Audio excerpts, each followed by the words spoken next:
Ah, alam mo si sa mga talakes natin, si Kai is a 7-3 center no na nagiging mobile. Nakita niyo naman yung laro nung nakaraan na talaga yung very vast improvement yung nakita natin sa kanya no. And he's only 4 Oo. mga ganun pa lang yata no, 'di ba? So yung gantong klaseng gem, nga, di ba siyempre, naalagaan natin.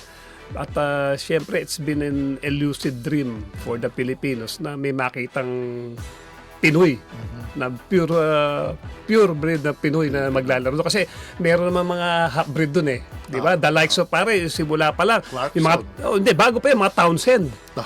Di ba? Golden State. Raymond Townsend, magkapatid yan. Ano yan, may Pinoy blood na rin yan. Tapos Clarkson, marami pang iba na dyan, no?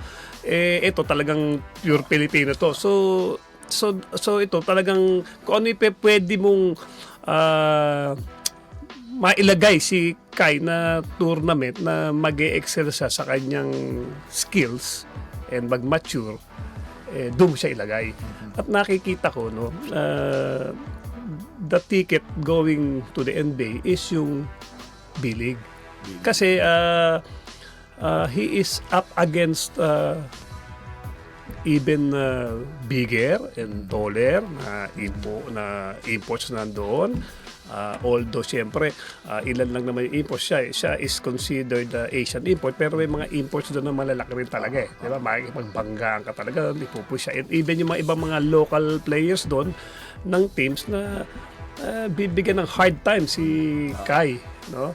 Hindi ko naman sinasabing hindi rin siya mabibigyan ng hard time dito, pero yung sinasabi po natin na lagi natin nagiging topic nung mga nakaraan na sinabi na si Junmar nag-8 MVPs dahil walang katapat. Kung yan naglaro nung mga panahon ng 80s o 90s, baka hindi maka-8.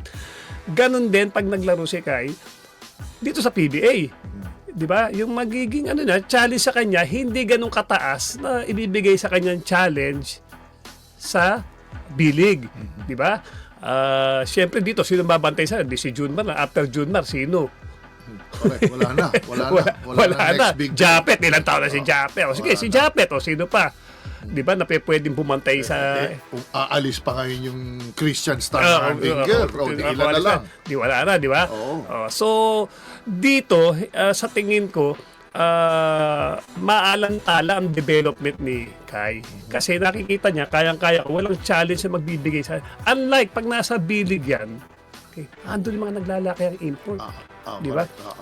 Pare, ang bayaran sa bilig nag-start from 100 to 500 ang import.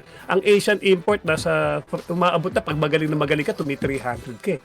Pag mga 400, 500. So, anong caliber na nakukuha mo sa 400, 500 na foreign import? Correct. Matitibay ito. Matitibay. Matitibay ito. Talaga nakikipagbubugan. Tapos dito talaga sa tingin ko mabibigyan ng tamang laro, okay, tamang yung experience para makuha ni kayo dapat niyang makuha. Pero siyempre NBA is NBA pa rin, di ba?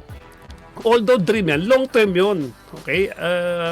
Kawawa naman yung bata, masyado nating binibigyan ng ganung pag-iisip Samantalang dapat si Kai nag-enjoy lang sa ano man dumating sa kanya. Eventually kung before he knows, di mo alam sa kakaganan ganyan, pang NBA na pala ako. Diyan na pala. Pang NBA na pala laro ko. Ang hirap yung natin na parang baka kumbaga sa talong na nilagay mo sa ibabaw ng sinain, baka mabantilawan. Di ba? Overcook. Baka mabantilawan. Ibig sabihin, let Kai enjoy himself. Kung ano man yung man dyan, thank you at magandang nilaro niya.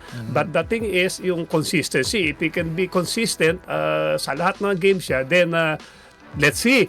Kasi NBA is NBA pa rin, pare. Alam mo naman ang NBA. Yan ang pagdating sa basketball world, yan ang mecca ng lahat ng players all over the world. At ilan din naman na pumupunta dyan ng mga 7-footer.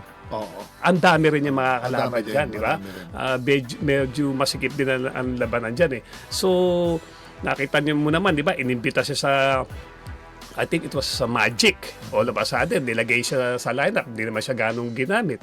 Di ba? So sa tingin niya, meron pa siyang sa tingin ng management, meron pa siyang kulang. Kaya eto ngayon siya, nagpuporske yung bata at siyempre marami naman tumutulong diyan, di ba?